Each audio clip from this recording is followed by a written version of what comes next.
परिवर्तनी डोल ग्यारस या जल झूलनी एकादशी व्रत कथा। भाद्रपद मास के शुक्ल पक्ष की एकादशी को क्षीर सागर में 4 मास के शयन के मध्य भगवान करवट बदलते हैं।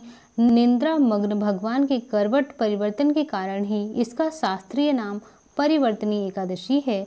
आज के दिन भगवान के वामन अवतार की पूजा की जाती है। भगवान विष्णु के 52 रूप 52 अवतार की यह पूजा की जाती है।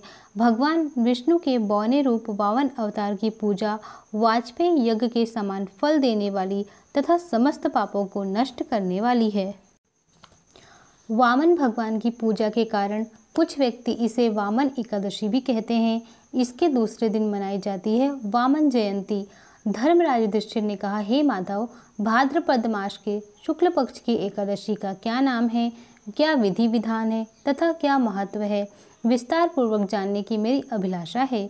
कृपा करके इस बारे में कुछ बतलाइए। श्री कृष्ण भगवान ने कहा, हे राजन, सब पापों को नष्ट करने वाली और स्वर्ग प्रदायक उत्तम वामन एकादशी का महत्व मैं तुमसे कहता हूँ। ध्यान पूर्वक सुनो। यह एकादशी जयंती एकादशी भी कहलाती है। इसका व्रत करने से वाजपेयी यज्ञ का फल प्राप्त होता है। पापियों के पाप नाश करने के लिए इससे बढ़कर अन्य कोई उपाय नहीं है।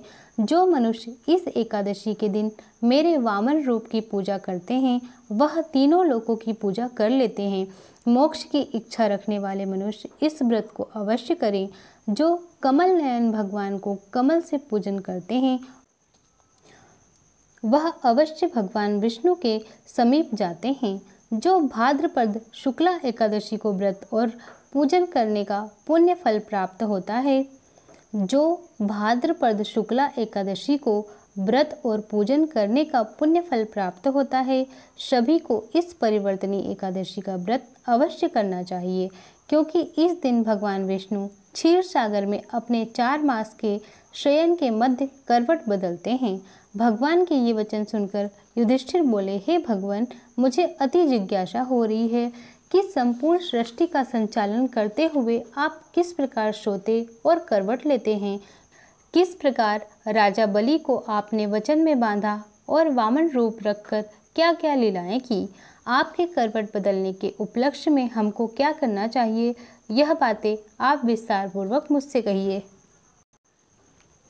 श्री कृष्ण ने कहा, हे राजन, अब आप सब पापों को नष्ट करने वाली इस कथा को ध्यानपूर्वक सुनिए। त्रेता युग में बलि नामक एक दैत्य मेरा परम भक्त, अत्यंत दानी, सत्यवादी तथा ब्राह्मणों का सेवक था। यज्ञों के प्रभाव से उसने इंद्रादिक सभी देवताओं को जीत लिया था। अब तो उसने देवलोक पर अपना अधिपति जमाकर सभी देवताओं को स्वर्ग से भगा दिया और संपूर्ण लोकों का स्वामी बन गया। आकाश, पाताल और पृथ्वी तीनों ही लोक उसके अधीन हो गए। तब देवर्षि सहित इंद्रादि सब देवता भगवान के पास जाकर उनका पूजन और स्तुति करने लगे।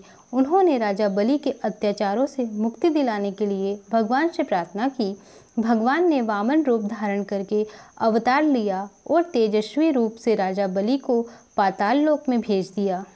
यह वार्ता सुनकर राजा युधिष्ठिर ने पूछा, हे जनार्दन, आपने वामन रूप धारण करके उस महाबली दैत्य को किस प्रकार जीता। श्री कृष्ण भगवान बोले, मैंने वामन रूप धरकर बलि से 3 पग भूमि की याचना करते हुए कहा कि मुझको 3 पग भूमि दे दो, इससे तुम्हें 3 लोक के दान का पुण्य प्राप्त होगा। राजा बलि ने इसको तुच्छ याचना समझकर मुझसे कहा कि 3 पग भूमि तो कुछ भी नहीं है। मैंने उससे 3 पग भूमि देने का संकल्प लेकर अपने त्रिविक्रम रूप को बढ़ाकर भूलोक में पद, भूवरलोक में पेट, जनलोक में हृदय, यमलोक में कंठ की स्थापना कर सत्यलोक में मुख, उसके ऊपर मस्तक स्थापित किया। सूर्य, चंद्रमा आदि ग्रहों, योग, नक्षत्र, इंद्रादि देवताओं को शेष आदि सब नागगणों ने विविध प्रकार के वेद सूक्तों से प्रार्थना की। 2 पग नापने के बाद मैंने राजा बलि का हाथ पकड़कर कहा, हे राजन, एक पद से पृथ्वी और दूसरे पद से स्वर्गलोक पूर्ण हो गए हैं। अब तीसरा पैर मैं कहाँ रखूं? तब बलि ने अपना सिर झुका लिया और मैंने अपना पैर उसके मस्तक पर रख दिया। इससे मेरा वह भक्त पाताल को चला गया। उसकी विनती और नम्रता को देखकर मैंने कहा, हे बलि, मैं सदैव तुम्हारे निकट ही रहूँगा। विरोचन के पुत्र बलि के कहने पर मैं वहाँ भाद्रपद शुक्ला परिवर्तनी एकादशी के दिन बलि के आश्रम पर मेरी मूर्ति स्थापित हुई और दूसरी क्षीर सागर में शेषनाग की पीठ पर हुई। कथा सुनने के पश्चात भगवान श्री कृष्ण ने कहा, हे युधिष्ठिर, इस एकादशी को भगवान शयन करते हुए करवट लेते हैं, इसलिए त्रिलोकी के नाथ विष्णु भगवान का आज विशेष पूजन किया जाता है। उनके निमित्त तांबा, चांदी, चावल और दही का दान उचित है। रात्रि को जागरण अवश्य करना चाहिए। जो इस प्रकार व्रत करते हैं उनका चंद्रमा के समान निर्मल यश संसार में फैलता है। जो पापों को नष्ट करने वाली इस कथा को पढ़ते अथवा सुनते हैं उनको भी 1000 अश्वमेघ यज्ञ का फल प्राप्त होता है।